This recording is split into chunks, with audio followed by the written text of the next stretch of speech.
Tony's widow and his adopted son. And we started getting some bizarre phone calls. You know, people would ask for me.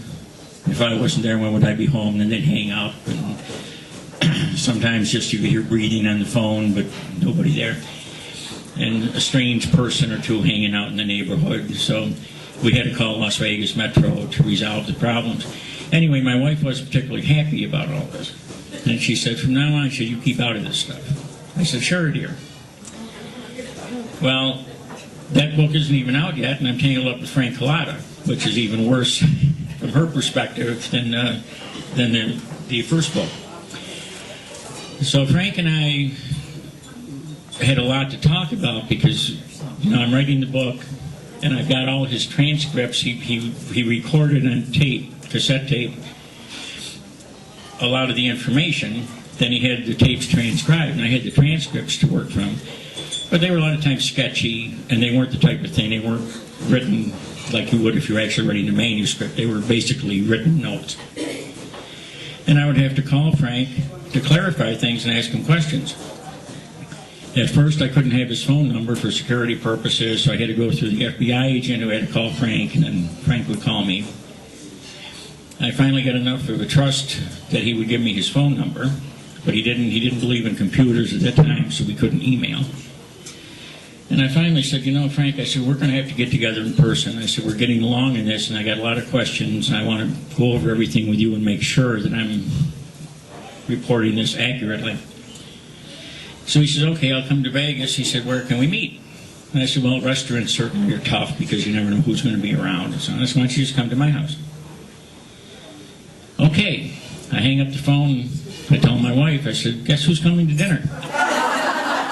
She says, who? I said, Frank Cullotta. Not in my house, he's not. I'm not going to have a murderer here.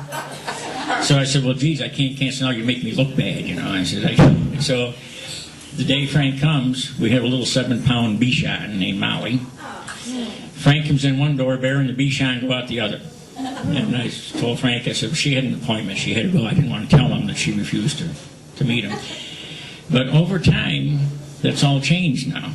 When Frank calls for me, I always think if she answers the phone, she's talking to one of her girlfriends from back in New York or something, because giggle, giggle, tee-hee, and oh my God, it's so nice to hear from you, and how have you been?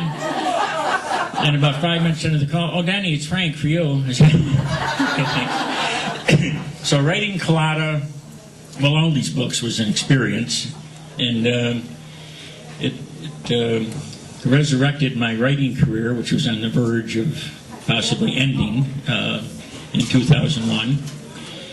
And I wouldn't tell Frank this, but I told my wife, I said, you know, I said, if Cullotta never sells a single copy and we don't make 10 cents on it, I said, I still wouldn't give up the experience, because I've always been interested in the true crime, and to get it from the perspective of one of the key players was absolutely fascinating to me. And that information, you know, something I'll remember the rest of my life in those interviews and the sessions, and I learned so much about the truth behind what was portrayed in Casino, what led to some of the scenes. Like, anybody remember the Head in the Vice thing? Pesci had the guy said, well, actually, in real life, that happened in 1962. It was called the M&M murders. And the guy in the Vice, his name was Billy McCarthy. And Tony was trying to get the information out of him about who his partner had been in an unauthorized killing. And they had his head was actually upside down in the Vice before the camera. They had to have him face up. And Frank set those murders up. He did not participate in them. But to hear what really went on there, because it wasn't clear in the movie what had actually happened. And I asked Frank, I said, you know, Frank was a technical consultant to Casino, and he played a hitman.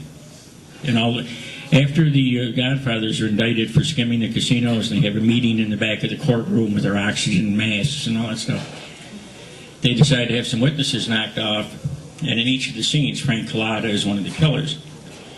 And in the one where the caption says Costa Rica, and the guy, you hear gunshots, and this guy comes running out the door to his house, and he collapses on the sidewalk, and these two guys come up behind him. One of them says, where are you going, jag off? And then he shoots him in the head.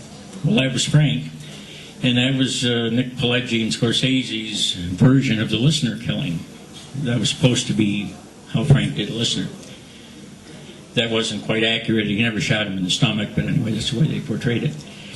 So Pileggi was quite enthused that he had a real-life hitman come out to recreate an actual killing. And I said, but how about Pesci's portrayal of Tony? And I said, how about the F word? I think it was 422 times in the movie. He said, Tony could swear with the best of them, around the boys. But he said he was always a real gentleman, and I brought that to Scorsese's attention. And he told me it was not his idea, it was Joe Pesci's. Pesci was a little guy, as Spilatro was, and he thought the F word made him sound tougher. So that was something he put in all by himself. He was not quite that bad. I said, but how about violence?